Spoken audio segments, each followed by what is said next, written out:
ख्याल के लिए welcome back to my channel DS every. उम्मीद करता हूँ सब खैरियत से होंगे। तो फिर आज की जो हमारी वीडियो का टॉपिक है वो ये है कि मेरे पास काफ़ी भाई के मैसेज आ रहे थे।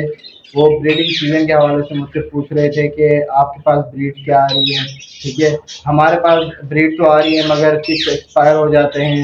हमने हर चीज़ ट्राई कर ली है, अच्छी विटामिन दे रहे हैं, सॉफ्ट फूड दे रहे हैं, मगर मैं हमारे पास जो है ब्रीड आती है एक्सपायर हो जाती है। तो आज इसी हवाले से मैं आपसे बात करने लगा हूँ। देखिए, ये मेरा पर्सनली एक्सपीरियंस है। हो सकता है काफ़ी लोग, काफ़ी ब्रीडर इस बात को एग्री ना करें, मगर ये मेरा खुद का एक्सपीरियंस है, इसलिए आपसे मैं ये शेयर कर रहा हूँ।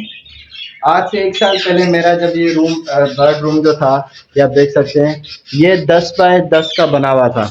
यानी कि ये यहाँ से शुरू होता था और ये जो देख रहे हैं यहाँ पे गेट होता था, ये यहाँ तक सिर्फ मेरा रूम होता था। और यहाँ पे इस तरफ जो आपको अगर मैं दिखाऊं, एक विंडो ये लगी हुई है, एक विंडो ये लगी हुई थी और एक उस तरफ विंडो लगी हुई थी जो कि सेम टू सेम 1.5 बाय 1.5 इसी साइज की थी। तो ये रूम आप देख सकते हैं, इसकी हाइट यहाँ तक थी। ठीक है, अब हुआ ये कि जब लास्ट ईयर था, जब मेरा ये 10 बाय 10 का रूम था, मैंने हर चीज़ ट्राई की अपने बर्ड रूम में। ठीक है, मैंने हर चीज़ की मुराद के मैंने उनको अच्छे से अच्छा सॉफ्ट फूड, अच्छे से अच्छा फीड, अच्छे से अच्छा विटामिन और टेम्परेचर, ह्यूमिडिटी, हर चीज़ कंट्रोल की। देखिए, जो मैंने इस फील्ड में नोट किया है, आपको परफेक्ट ब्रीडिंग के लिए 3 चीज़ें चाहिए लव बर्ड्स के अंदर। अगर ये 3 चीज़ों का कंट्रोल नहीं कर सकते तो फिर आपका ब्रीड नहीं आएगी।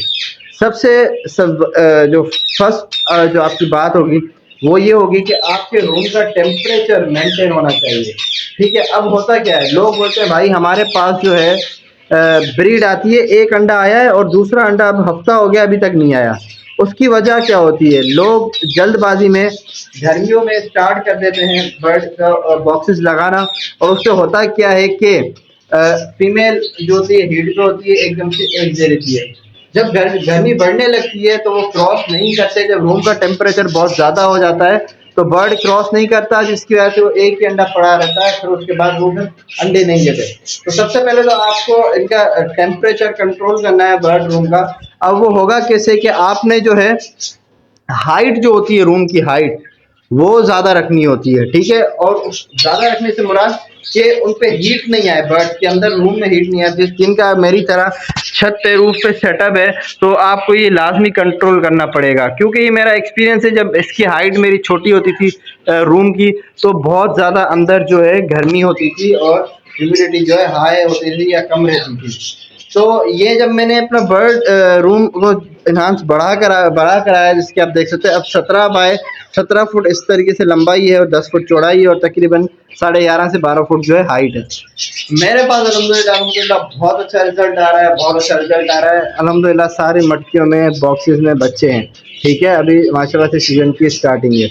अब आपने करना क्या है, सबसे तो आप पहले आपने अपने रूम का टेम्परेचर कंट्रोल करना है। सेकेंड, आपने क्या करनी है, ह्यूमिडिटी। देखिए, अगर आपका टेम्परेचर कंट्रोल है, नमी हाई की वजह से और नमी कम की वजह से बच्चा जो होता है वो एग हैच नहीं होता। ठीक है, नमी अगर ज़्यादा है तो उसका जो है, मैंने वीडियोस बहुत ज़्यादा बनाई हुई है ह्यूमिडिटी के ऊपर के रिड्यूस कैसे करते हैं, या कम है तो बढ़ाते कैसे हैं, वो आप उस पर विजिट कर लेते हैं। मेरे चैनल पर विजिट कीजिएगा, इंशाल्लाह आपको मेरी वीडियो मिल जाएगी। थर्ड, जो सबसे मोस्ट इम्पॉर्टेंट बात है इन दोनों में से, वो ये है कि आपने जितना हो सके तो मुराद है, जितने आपके पास जगह है उस हिसाब से आपने उनको वेंटिलेशन देनी है। अब मैं आपको अपने बर्ड रूम की खिड़कियां, विंडोज काउंट करवाता हूँ। एक विंडो मेन ये होगी, एक वो सामने हो गई, 2 ये सामने जहाँ पे एग्जॉस्ट लगा हुआ है, 3 यहाँ लगी हुई है, 4 उसके ऊपर दे सकते हैं, 5 वहाँ पे दे सकते हैं, वो 6 यहाँ पे देख सकते हैं, 7 और ये देख सकते हैं 8, और उसके बाद ये जाली का दरवाज़ा। अब इससे क्या होता है कि ठंड में भी मैंने जब बर्ड को कवर किया होता है तो मेरी ये चारों ऊपर की विंडोज बंद होती है। ठीक है, ये बंद होती हैं, सिर्फ ये 2 मेन विंडोज खुली हुई होती हैं ताकि यहाँ से फ्रेश एयर आए और वहाँ से बाहर जाए। ठीक है, तो ये आपने लाजमी, सबसे मेन इंपॉर्टेंट बात है ये लव में। ये जब से मैंने ट्राई किया है, वेंटिलेशन मेरी सेट रही है अल्हम्दुलिल्लाह अल्हम्दुलिल्लाह, सारे बच्चे हैच हुए हैं। ठीक है, तो इन चीज़ों पे आपने कंट्रोल करना है। उसके बाद अब चौथी चीज़ जो मोस्ट इम्पोर्टेंट है, और मेरे साथ भी हो चुका है, लोगों का इशू ये होता है, बोलते हैं यार बर्ड जैसे ही हैच होता है, बर्ड का जो पोटा होता है, अगर मैं आपको दिखा सकूं इस तरीके से, मैं अगर आपको दिखा सकूं, अब ये बर्ड है, ठीक है। अब इसका जो ये पॉट है, ये देख सकते हैं आप, ये वाला ये कुज्जा, ठीक है, ये पॉट। अब ये लोग बोलते हैं ये फुल होता है, और बच्चा जब हम देखते हैं, अभी जैसे आपको देख के गए, दूसरे दिन आते हैं तो बच्चा एक्सपायर हो जाता है। अब उसकी वजह क्या होती है? उसकी वजह ये होती है कि जो ब्रीडर्स अच्छे सप्लीमेंट्स यूज़ कर रहे होते हैं, उसमें बहुत सारी ऐसी चीज़ें मिलाते हैं जिससे बर्ड जब वो हम जो उनको सॉफ्ट फूड देते हैं वो डाइजेस्ट हो जाते हैं। और बहुत से लोग ऐसे होते हैं कि जो लोग डायरेक्ट बस इनके उसमें सॉफ्ट फूड डाल रहे होते हैं, कोई भी ऐसी चीज़ डाइजेशन के लिए नहीं देते जिससे बर्ड आपका जो है उसका जो पॉट है वो डाइजेस्ट हो सके।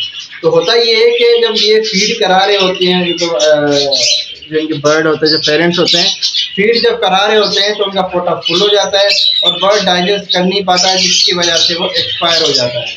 तो मैंने बहुत ही अच्छे ब्रीडर जिनसे मैंने रास्ता किया, उन्होंने मुझे गाइड किया कि भाई आप इनको सॉफ्ट फूड देना बंद कर दो। अब इस बात पे काफ़ी लोग अगर मेरी वीडियो देखेंगे तो वो डिसएग्री होंगे कि नहीं भाई सॉफ्ट फूड तो स्टार्टिंग से एंड तक देना चाहिए बर्ड्स को।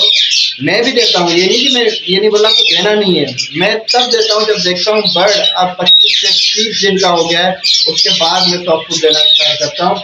जब बर्ड में देखता हूँ अब उसके फीलर आना हल्की हल्की शुरू हो गया। ठीक है। होता क्या है कि जब छोटा बर्ड होता है उसकी मूविंग कुछ भी नहीं होती है, वो मदर उसको फीड करा रही होती है, फादर फीड करा रहा होता है, उसको पॉट फुल होता रहता है और नेक्स्ट डे वो एक्सपायर हो जाता है। इसलिए वो एक्सपायर हो जाता है, उसकी वजह यही होती है।